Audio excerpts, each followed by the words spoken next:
to In Focus with Ejaz Haider. In this program, we discuss a range of issues. The platform for this program is the Center for Security, Strategy and Policy Research. CESPA is a policy research center housed in the University of Lahore and researches contemporary security and strategic issues. This program is part of that effort, and we aim to speak with national and international scholars and policy experts on a broad range of issues that have a bearing on Pakistan. Stay with us.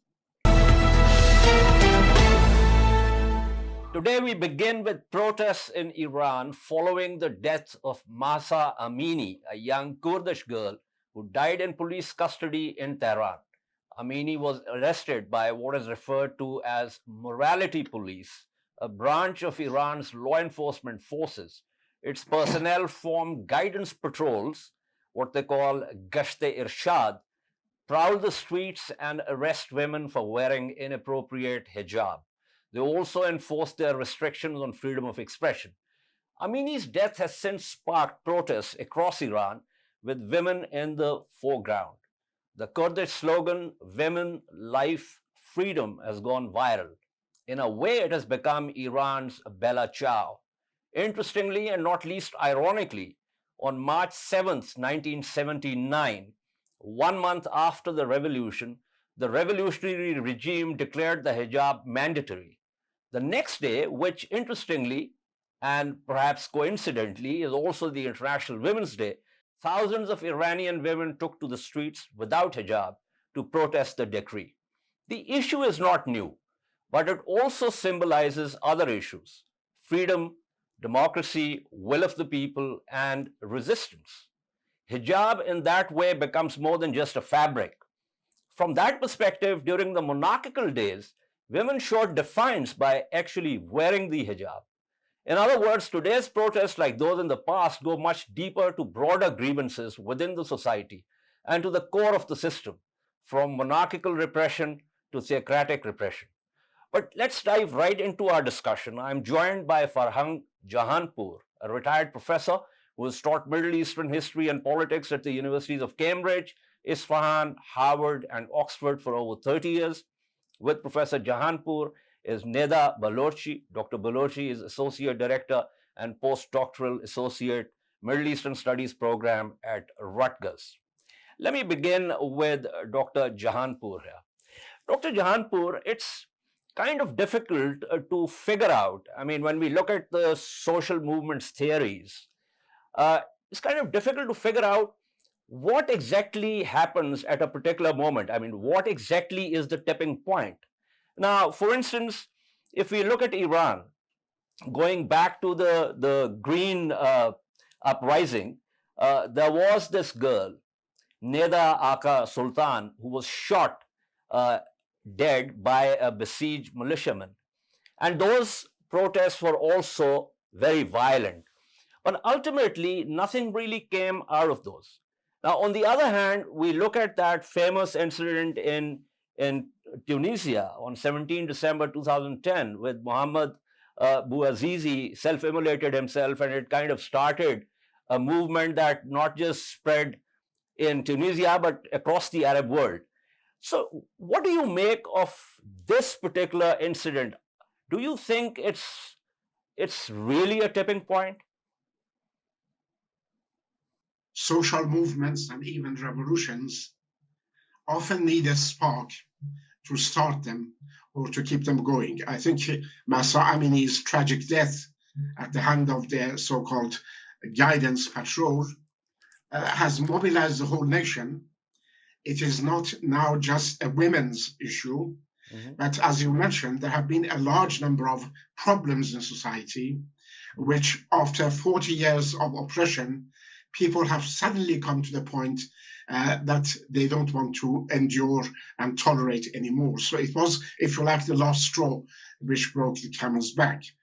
Now, controlling women's bodies, sadly has been a fact not only in Iran, but in a number of other Islamic countries. If you like, later on, I can discuss that. It has really nothing to do with Islam. It has to do with ancient traditions and customs. But in any case, in Iran, controlling women's body bodies has been a factor right from the beginning of the revolution. As you pointed out, shortly after Khomeini came to power, he issued a decree saying that women have to cover themselves. And about 1 million, I mean, the number, there are photographs, pictures of those amazing demonstrations by women, very bravely, coming without hijab and opposing it. But instead of learning something from it, they have really doubled down and are creating what can be called a sexual apartheid in Iran, which is as bad as racial apartheid. Women are segregated in the society. It's not just a question of hijab. It is about they don't have bodily autonomy. They are segregated in workplaces. They are segregated in places of education. They are segregated in beaches, in sports stadia. They were not allowed till very recently even to go to watch sports. The issue of child custody. A woman cannot become the leader of the country, and so on and so forth. The Islamic constitution, in fact, gives women a second-class citizen status.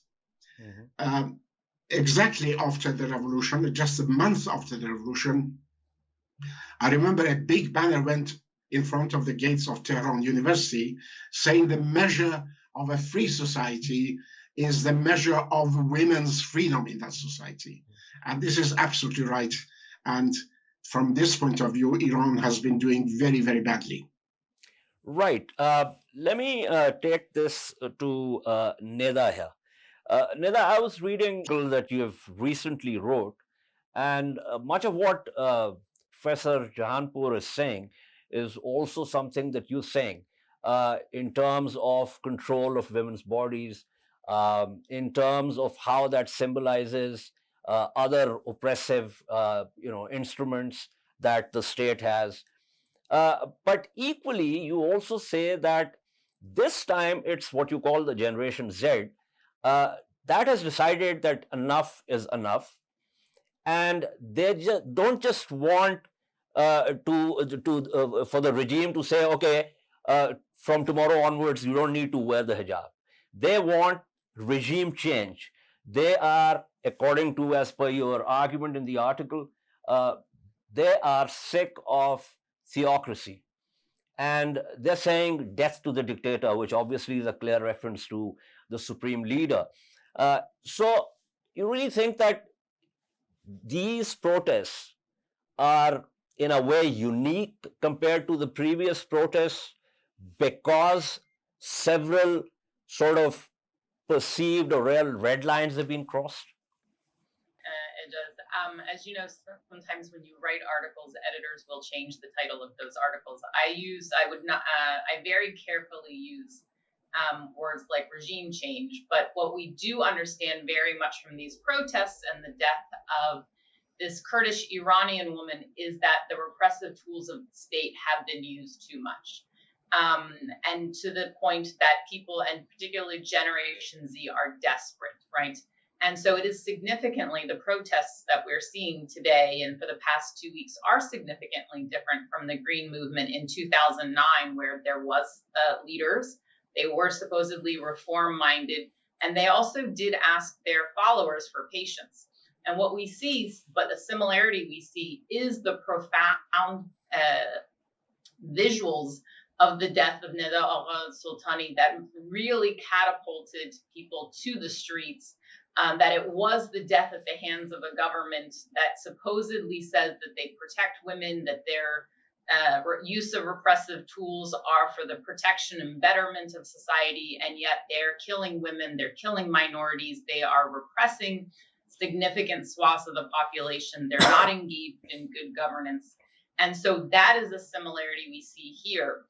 Whereas the Green Movement was largely middle-class Tehranis, highly educated, with a lot to lose, here we see, right, the symbol of these movements and this protest has been Amini, Kurdish Iranian, lower class. She was just, and so really that it strikes a chord. The visuals that we have from her and in in the hospital and upon her death that sparks it. And so those are some of the similarities and differences. But here, because it is another woman, it is the women who are out in the street again. And the protests are starting with the idea that women are not less than, they don't need to be behind men.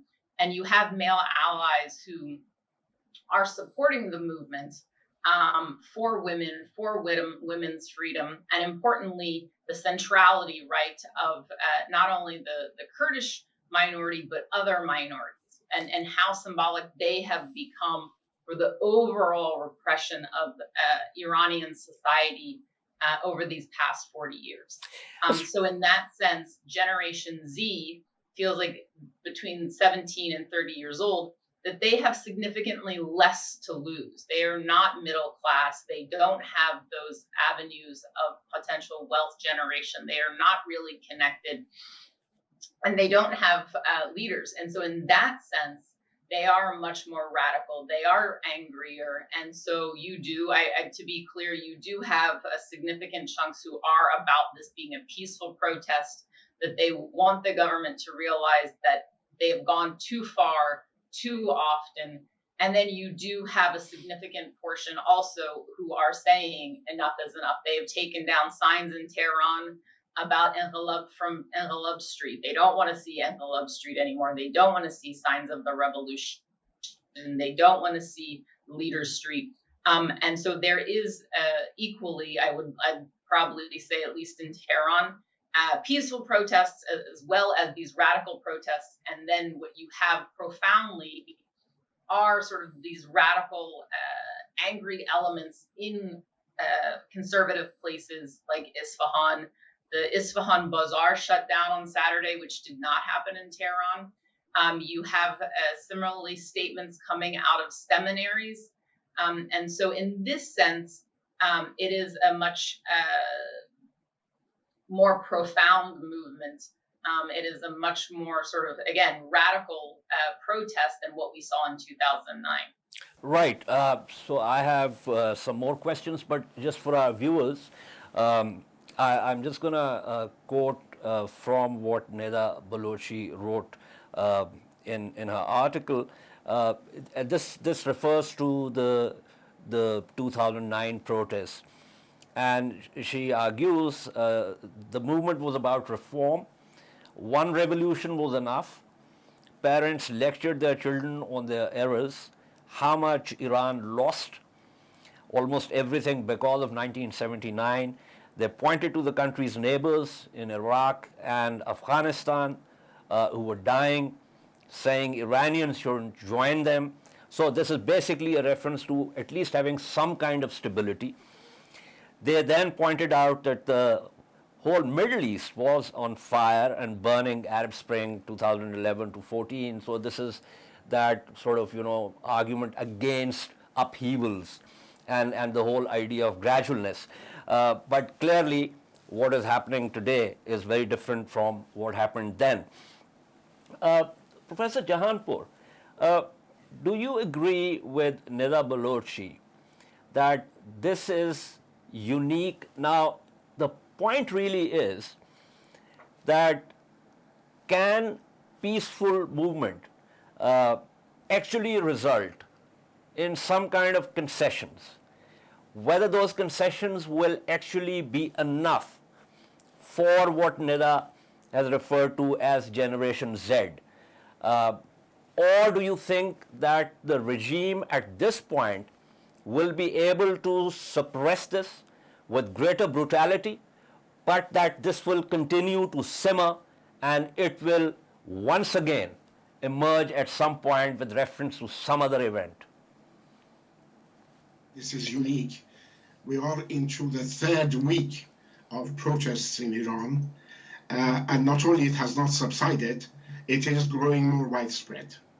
With all due respect, I don't think the issue of her being from Kurdistan has any relevance.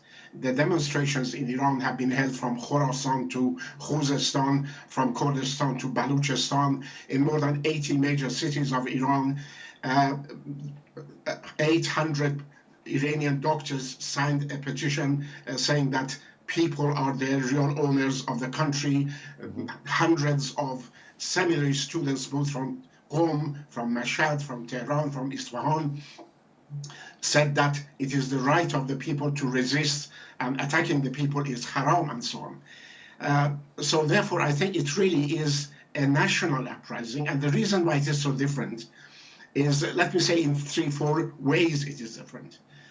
The first one is that the latest one was, of course, touched by the death of a woman and is led by women. Once again, the women have come to the forefront and are leading this movement.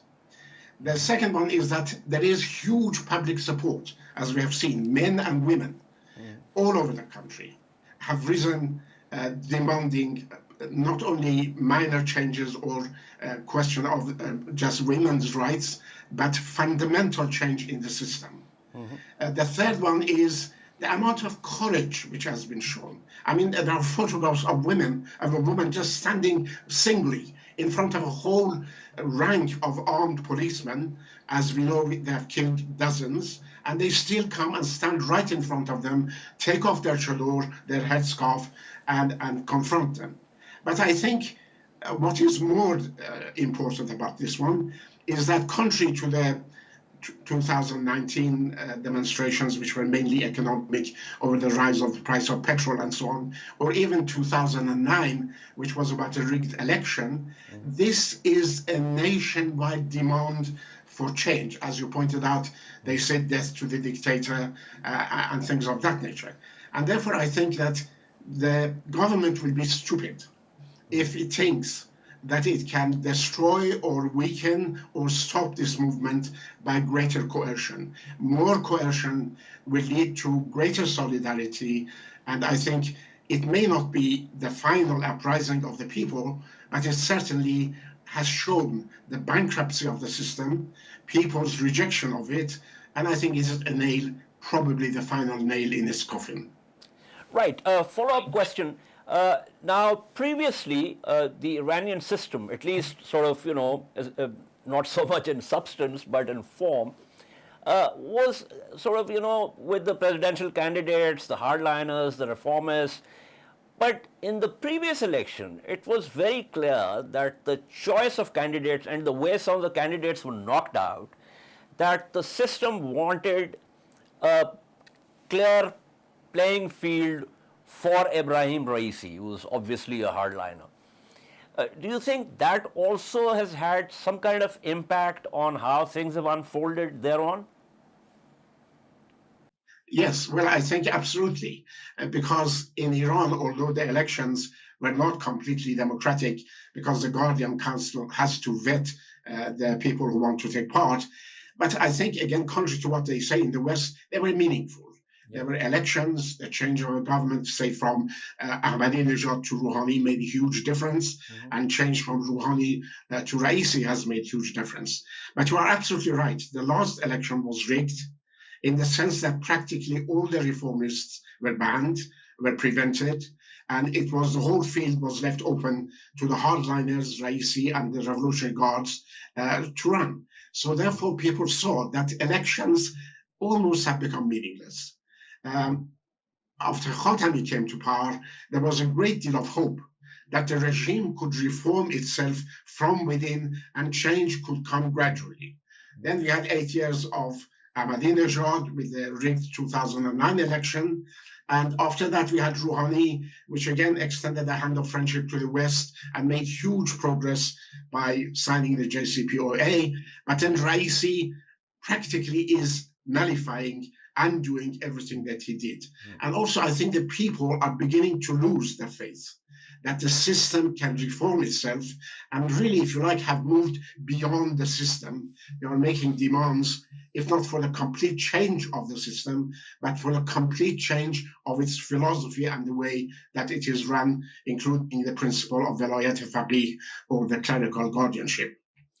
Right, except the problem really is, I'm going to go to Neda on this. The problem is that, the regime, and it's not just the Iranian regime, usually the, authoritarian, totalitarian regimes their approach to protests is that if they're going to give in to one demand, then it's going to begin to unravel the system. But it's interesting, and let me quote from there's been an interview in the New Yorker of Fatemeh Shams, who, as you know, is a poet, also teaches at Penn, and she says the central slogan of this revolution is women, life, freedom. You can compare this with one of the main slogans of the 1979 revolutionary movement, which was bread, work, freedom. Now, there is the idea of freedom previously also from monarchical repression, and there's the idea of freedom now also from theocratic repression. But her reference to the 1979 revolutionary slogan, and ultimately, as we all know, that the revolution was hijacked by theocratic forces, does this give us sense that also of the uniqueness of this particular moment, that it could turn itself into an episode, just like the 1979 moment turned itself into an episode? I mean, the potential, right, is always there because what we have is countrywide protests. Fatima is very right in, particularly for us to be able to compare, right? The 1979 slogan was about justice in different ways. And as she points out in that article, very clearly, right, the Islamic movement co-opted what was an international communist slogan. Yeah. Just as we see today's slogan comes from a Kurdish freedom movement. It is profoundly an emancipatory movement to which Fatima is pointing out in that article. And so we can't forget that, right? It is about emancipation, and here it is starting from women.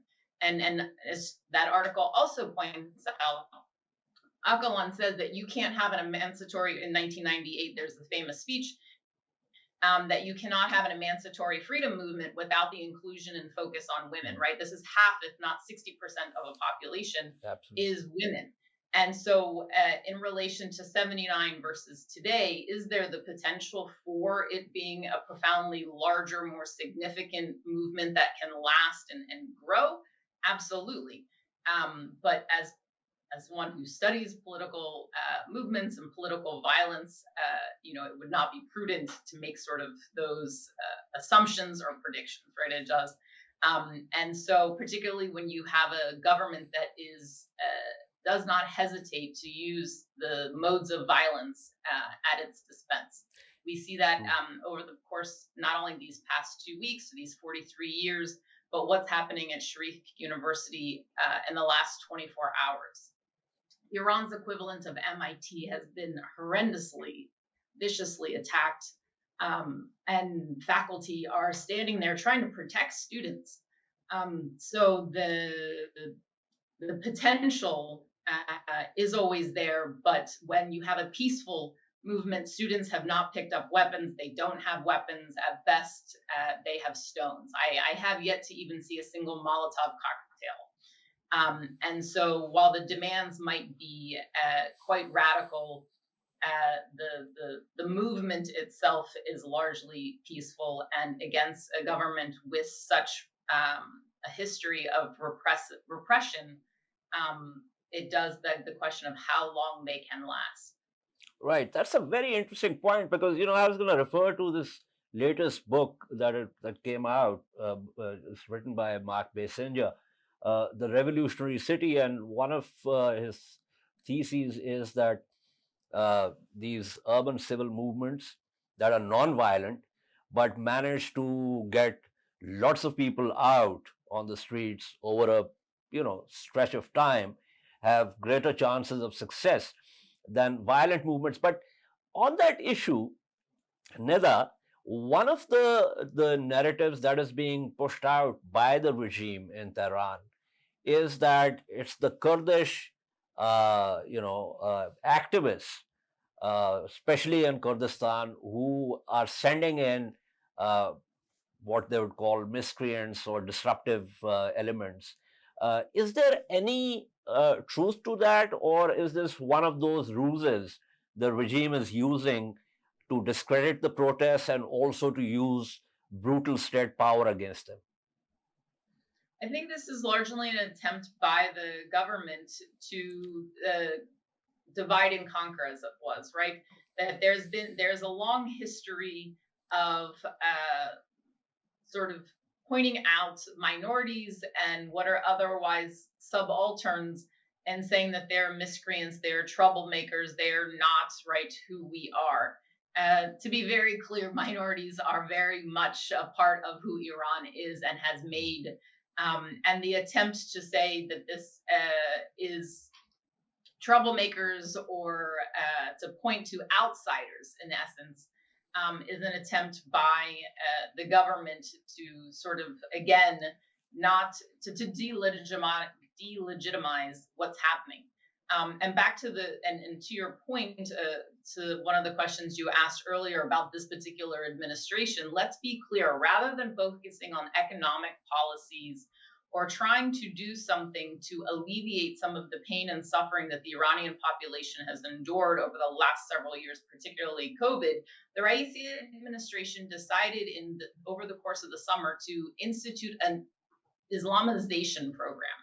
This more aggressive policing of women and hijab by the morality police is part and parcel of that program. It is the definition. And so we go back to issues of good governance. Would we be in this position? Would Amini be dead had the Raisi administration not instituted an Islamization program? It's misguided. It's not good governance. And the fact that a Kurdish woman was killed it points to the fact also that administrations and morality police particularly pick on the poor, minorities, and others that are considered not part of the mainstream of society. They don't have a voice. They're less likely to get sort of attention. Yes. And so as a result, this isn't part of sort of outsiders. This is very much 60% of Iran's population are women. Similarly, a large population are different types of minorities, ethnic minorities, religious minorities. And so this is a divide and conquer mechanism by the Islamic Republic to sort of make us not pay attention to what's happening. And of course, it doesn't work because we're smarter than that. We see these things. And so the focus needs to be on what should be happening, what should have been done, as opposed to the reconstitution of an Islamization program. Right. And also, to be clear, this is not about religion. Yes. Absolutely. Part of my article that you referred to, they had to eliminate quotes because I wouldn't give my sources. But very clearly, protesters have said this is not about religion. This is about the manipulation of religion. Absolutely, There's no reason that's a point for the government to behave this way. That's a point you make very clearly in the article, and I think the point that you made here, with reference to ethno-linguistic differences and all of that, but all of those being subsumed into Iranian identity, I think it's a great point for me to take back to Professor Jahanpour and to conclude this segment on this point. Professor Jahanpour, this does seem like cutting across ethno-linguistic or sectarian or religious differences. Is that something also that sort of contributes to this being sui generis? Of being Kurdish, and the government is trying to push that. And they attacked some Kurdish places in Iraq. Yes. They are saying that they are separatists. In fact, I was very touched by the slogans chanted by the Kurdish people in Saqqez, in various parts of Kurdistan. Ma az Iran namirim, Iran ro pas migirim. We will not leave Iran, we will take Iran back. This is a national movement. Iran has been one of the countries which has shown a fantastic degree of cohesion, national solidarity, and unity. And we see the example of this, as I said, in demonstrations in 80 cities across the land, from north to south, from east to west. And another point which Dr. Bolourchi said is very important. that it is a peaceful protest, and we should try to keep it as a peaceful protest. They are, in the long term, much more effective, because revenge does not lead to anywhere, violence does not lead to anywhere. The government has got greater power of violence than the people can muster. Therefore, their strength is in their number, is in their unity, is in their solidarity, is, for example, if they act together, close down the bazaar or activities. This is what happened during the Islamic Revolution. What really brought down the Shah was not violence, but nationwide protests and strikes. The government could not do anything. The whole country stopped. And I think what we need to do is peaceful, consolidated, unified protest against a brutal regime. Absolutely. That, as I said earlier, dovetails with Mark Messenger's thesis also. This has been a great segment. I'm really thankful to Professor Jahanpour and to Dr. Neda Bolourchi for their insights. Thank you so much. I'm afraid we'd probably have to follow the story, but one hopes, really hopes to God that better sense prevails and the situation becomes normal, not just going back to status quo ante, but to actual reform. So thank you, Dr. Jahanpour. Thank you, Dr. Bolourchi. Our second topic of discussion today is India's export to Armenia of missiles, anti-tank weapons, and a broad range of ammunition. It's a large export order. Now, we know that Armenia and Azerbaijan have been at war, basically, or at cold peace since the breakup of the Soviet Union. Now, in 2020, India also supplied 4 Swati radar systems to Armenia. Now, remember, this is the time when there is the Karabakh war going on. Now, it's interesting that, it's mortars, rockets, and these Swati radar systems are also used to locate enemy launches and positions for counter-battery attacks. Now, these deals have been noticed by the Azerbaijani media and also officials. We're doing this segment because there is a tripartite cooperation between Pakistan, Azerbaijan, and Turkiye. And these developments in many ways impact all these 3 states. To discuss the implication of Indian military exports to Armenia at a time when there have been recent violations by Armenia of the peace, I have with me Dr. Andreea Stoian Karadeli, who is an independent researcher based in Turkiye and collaborates with several institutions worldwide, and Dr. Ahmed Shahidov, author and director of the Azerbaijan Institute for Democracy and Human Rights. Let me begin with Dr. Karadeli here. Dr. Karadeli, it's very clear, India is a sovereign country. It is perfectly within its rights to export arms to any country. But it seems that, for instance, Germany has a policy that it's not going to export arms in a conflict area. There is a conflict between Azerbaijan and Armenia. As I said in my opening, there have been recent violations by Armenia of the peace. So do you think that it is morally correct for India to be exporting weapon systems into an area which is already a hotbed? Allow me to begin by making a little add to my affiliation. I'm also an assistant professor at the University of Texas, Rio Grande Valley. Okay. So I'm kind of based in both Turkey and US. So I kind of I'll be able to give you a double perspective on this issue. Okay, that's great.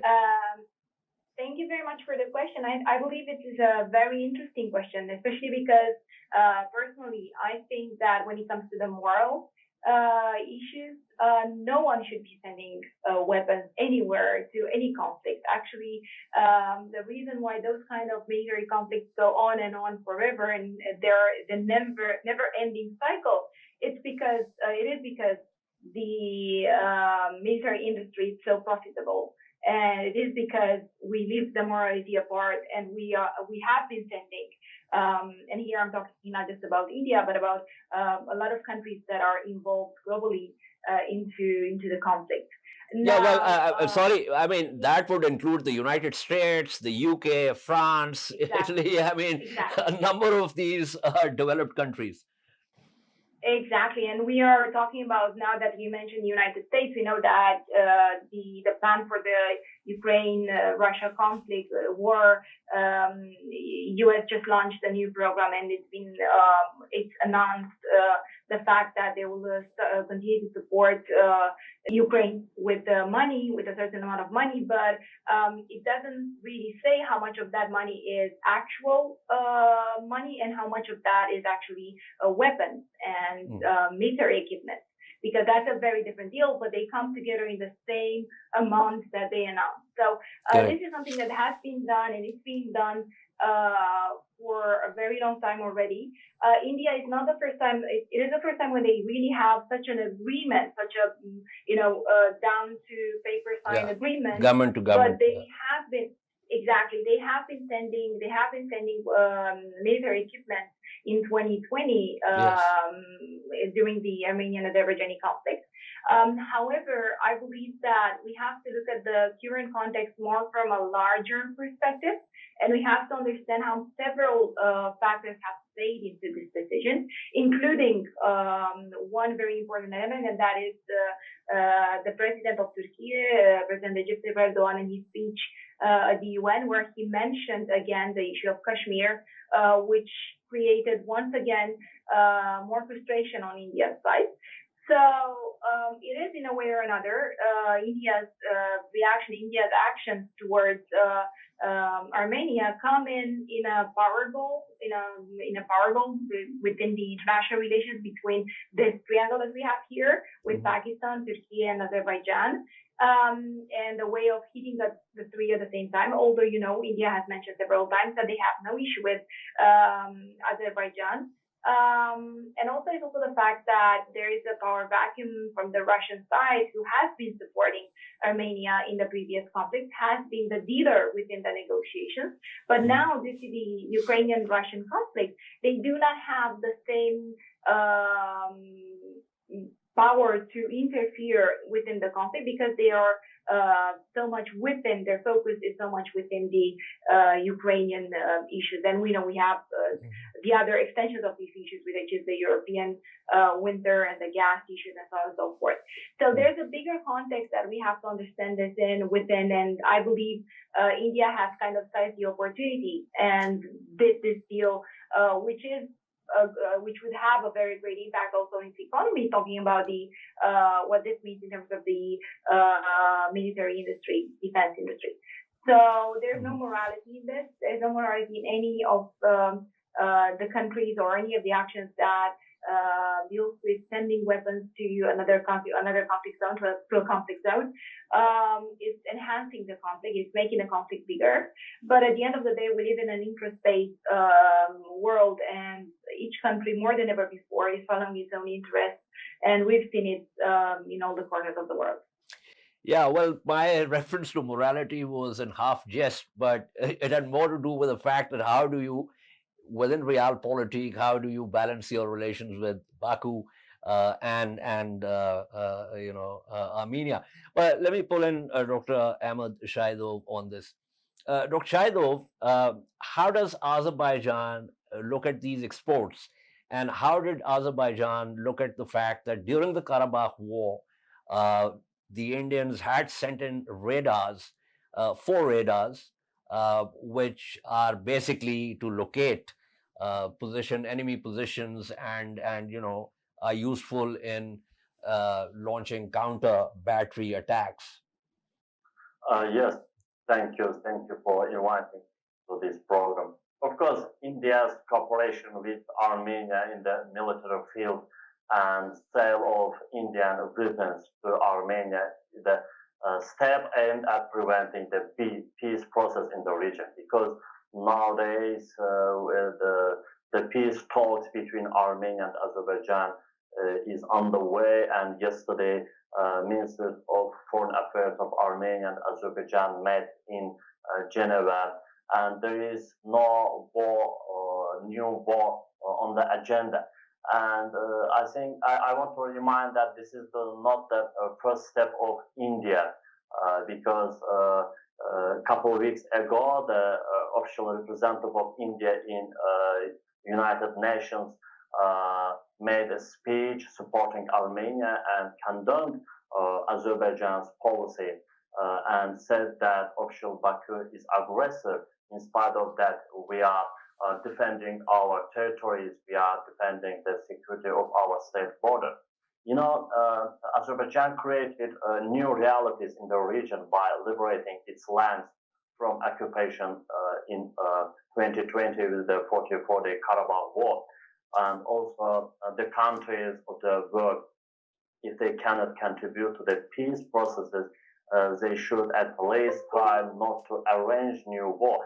And these steps of India is aimed to arrange new war between Armenia and Azerbaijan, and by supporting and selling new weapons to Armenia, official Delhi tries to encourage everyone against Azerbaijan. With this step, India has shown that it is not right and justice, but India with the occupation. So India's weapons are poor quality, I want to mention it, but also very cheap and low quality copies of Russian weapons, and also lag behind Pakistan's weapons in many parameters. And I think Azerbaijan should also see this hypocrisy of India and take some practical steps to further strengthen its cooperation with brother country Pakistan and Turkiye as well. At the same time, the development of Azerbaijan, Turkiye, Pakistan's relations is a great potential to respond to India in this case.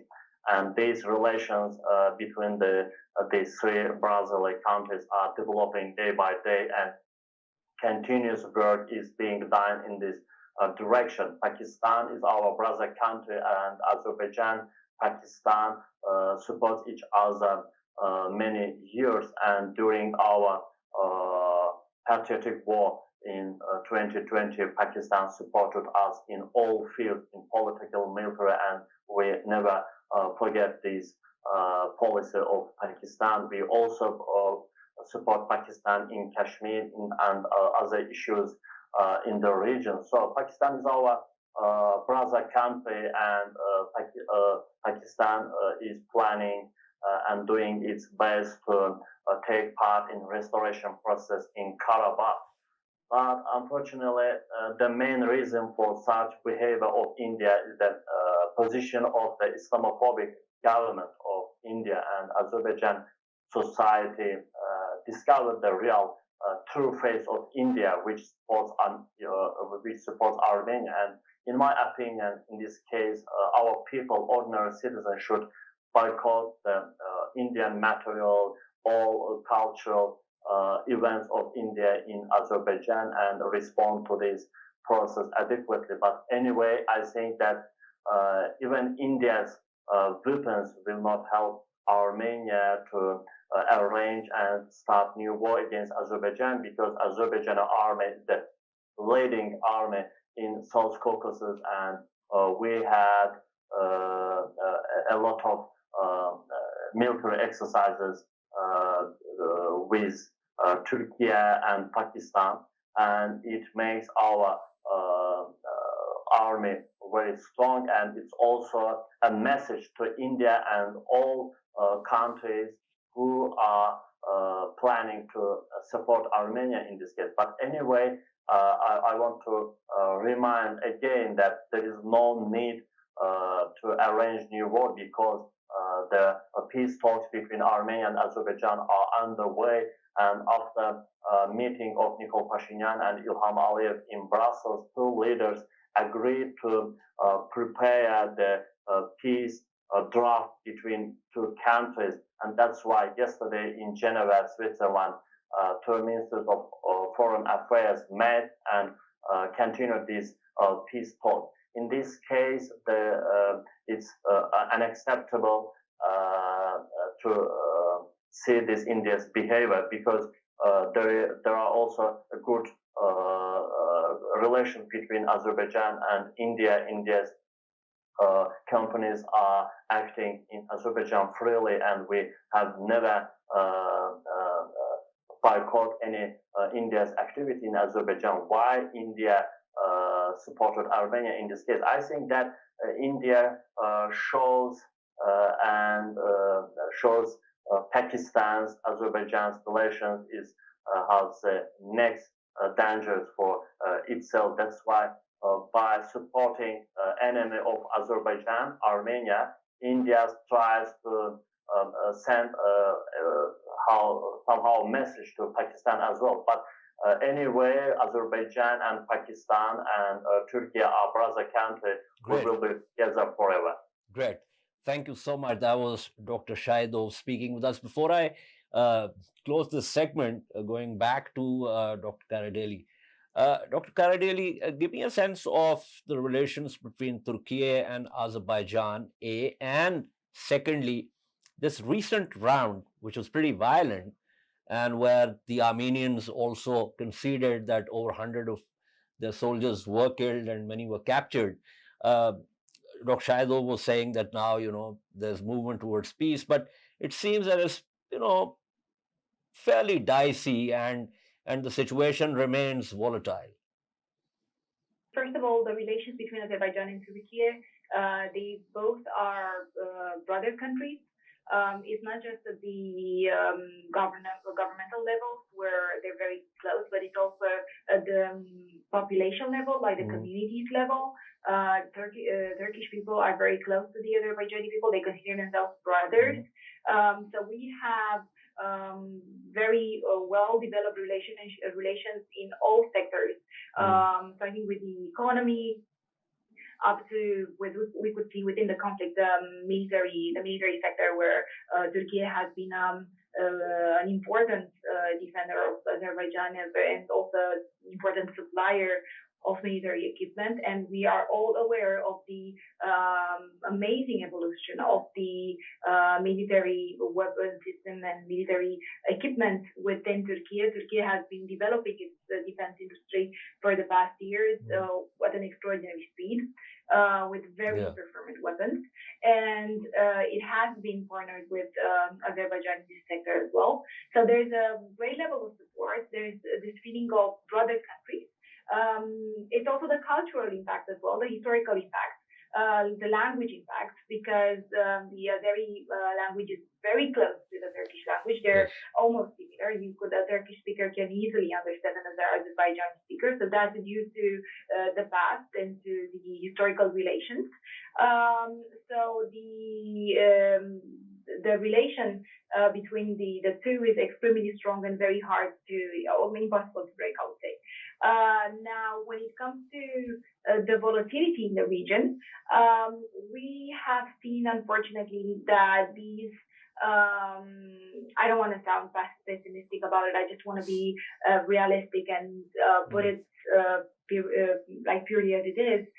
We've seen those peace negotiations being broken several times before. So although I do welcome what has been happening in the past few days and the willingness to sit at the table and negotiate, I do believe that we have to understand that there's no black and white, there's only gray in this context.